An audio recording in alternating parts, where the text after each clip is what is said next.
அனைவருக்கும் வணக்கம். வாழ்க்கையில் சில நேரங்களில் எல்லா கதவுகளும் மூடப்பட்டு விட்டது போல தோன்றும். எங்கே பார்த்தாலும் பிரச்சனைகள், எதை செய்தாலும் தோல்விகள், யாரிடமும் உதவி கிடைக்காத சூழ்நிலை. அப்போது பலர் கைவிட்டு விடுகிறார்கள். ஆனால் எந்த இருளான சூழ்நிலையானாலும் ஒரு சிறிய நம்பிக்கை இருந்தால் கூட அதுவே உயிரை காப்பாற்றும் வெளிச்சமாக மாறும். இன்று நாம் பார்க்க போகும் கதை ஒரு தந்தையும் மகனும் பனி பாலைவனத்தில் சிக்கிக் கொண்ட பொழுது நம்பிக்கையும் அறிவும் எப்படி அவர்களை காப்பாற்றின என்பதை கூறும் சுவாரஸ்யமான கதை. கதைக்குள் செல்லும் முன்பாக எங்கள் சேனலை சப்ஸ்கிரைப் செய்து பெல் பட்டனை அழுத்துங்கள். எங்கள் கதைகள் உடனுக்குடன் உங்களை வந்து சேரும். வாருங்கள், கதைக்குள் செல்வோம். வட துருவ பகுதிக்கு அருகில் இருந்த ஒரு சிறிய கிராமத்தில் அருண் என்ற சிறுவன் தனது தந்தை சிவாவுடன் வாழ்ந்து வந்தான். சிவா ஒரு அனுபவம் மிக்க வேட்டைக்காரர். பனி பிரதேசங்களில் எப்படி வாழ வேண்டும், எந்த ஆபத்தை எப்படி சமாளிக்க வேண்டும் என்பது அவருக்கு தெரியும். ஒரு நாள் தன் மகனுக்கும் அந்த அனுபவத்தை கற்றுக் கொடுக்க வேண்டும் என்று நினைத்தார். அருண், நாளை நாம் ஒரு நீண்ட பயணத்திற்கு போகலாம் என்றார். அருண் மகிழ்ச்சியில் துள்ளி குதித்தான். மறுநாள் அதிகாலையில் இருவரும் பயணத்தை தொடங்கினர். வானம் தெளிவாக இருந்தது. பனிப்பாறைகள் வெள்ளை வைரங்கள் போல பிரகாசித்தன. ஆனால் இயற்கையின் மனதை யாரால் கணிக்க முடியும்? மதியத்திற்கு பிறகு திடீரென்று வானம் கருமையாக மாறியது. குளிர்காற்று வேகமாக வீச தொடங்கியது. சில நிமிடங்களில் பனி புயல் உருவானது. காற்றின் வேகம் அதிகரித்தது. எதிரில் இருந்த பொருளை கூட பார்க்க முடியவில்லை. அப்பாவும் மகனும் ஒருவரின் கையை ஒருவர் இறுக பிடித்துக் கொண்டு நடந்தார்கள். ஆனால் அந்த புயல் அவர்கள் வழி தவற செய்துவிட்டது. பல மணி நேரங்களுக்கு பிறகு புயல் அடங்கியது. சுற்றிலும் பார்த்தார்கள். அவர்கள் வந்த பாதை எங்கேயும் தெரியவில்லை. எல்லா திசைகளிலும் வெள்ளை நிற பனி மட்டுமே. அருணின் முகம் வாடி போனது. அப்பா, நான் வழி தவறிவிட்டோமா என பயத்துடன் கேட்டான். சிவா அமைதியாக சிரித்தார். ஆம் மகனே, ஆனால் அதனால் நாம் தோற்றுவிட்டோம் என்று அர்த்தமில்லை என்றார். அந்த இரவு இருவரும் ஒரு பெரிய பனிப்பாறையின் பின்னால் தங்கினார்கள். அடுத்த நாள் காலையில் மீண்டும் பயணம் தொடங்கியது. மணி நேரங்கள் கடந்தன. எங்கே பார்த்தாலும் பனி. ஒரு மரம் இல்லை, ஒரு மனிதன் இல்லை, ஒரு குடிசை கூட இல்லை. அருணின் வயிறு பசியால் கிள்ளத் தொடங்கியது. அவர்கள் கொண்டு வந்த உணவு முடிந்து விட்டது. அப்பா, எனக்கு பசிக்கிறது என்றான் அருண். இன்னும் கொஞ்சம் நடந்தால் ஏதாவது கிடைக்கும் என்றார். உங்களுக்கு எப்படி இவ்வளவு நம்பிக்கை வருகிறது என்று கேட்டான். நம்பிக்கை இல்லாமல் வாழ முடியாது மகனே என்றார். மதியம் ஆனது. மாலையும் நெருங்கியது. இன்னும் உணவு கிடைக்கவில்லை. அருணின் கால்கள் பலவீனம் அடைந்தன. அப்பா, நாம் உயிரோடு திரும்புவோமா என்று கேட்டான். சிவா அவன் தோளில் கை வைத்தார். உயிரோடு திரும்புவோம். முதலில் மனதை உயிரோடு வைத்திருக்க வேண்டும் என்றார். அந்த வார்த்தைகள் அருணுக்கு சற்று ஆறுதல் அளித்தன. அவர்கள் தொடர்ந்து நடந்தார்கள். திடீரென்று தொலைவில் ஒரு உறைந்த குளம் தெரிந்தது. சிவாவின் கண்கள் பிரகாசித்தன. அருண், இன்று நமக்கு அதிர்ஷ்டம் இருக்கிறது என்றார். அவர்கள் வேகமாக அந்த குளத்திற்கு சென்றார்கள். குளத்தின் ஒரு பகுதி முழுமையாக உறையாமல் இருந்தது. சிவா தனது கருவியை பயன்படுத்தி சில மீன்களை பிடித்தார்.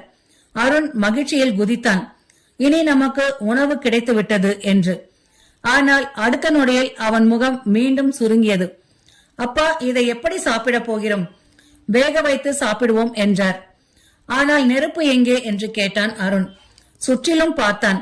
பனி மட்டுமே இருந்தது. சிறிது தூரத்தில் ஒரு காய்ந்த மரம் மட்டும் இருந்தது. அதன் கிளைகள் விறகாக பயன்படும். ஆனால் தீ, அதுதான் பெரிய பிரச்சனை.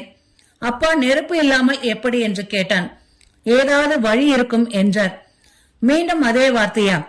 அந்த வார்த்தைதான் நம்மை காப்பாற்றப் போகிறது என்றார் சிவா. சிவா கீழே குனிந்து ஒரு பெரிய பனிக்கட்டியை எடுத்தார்.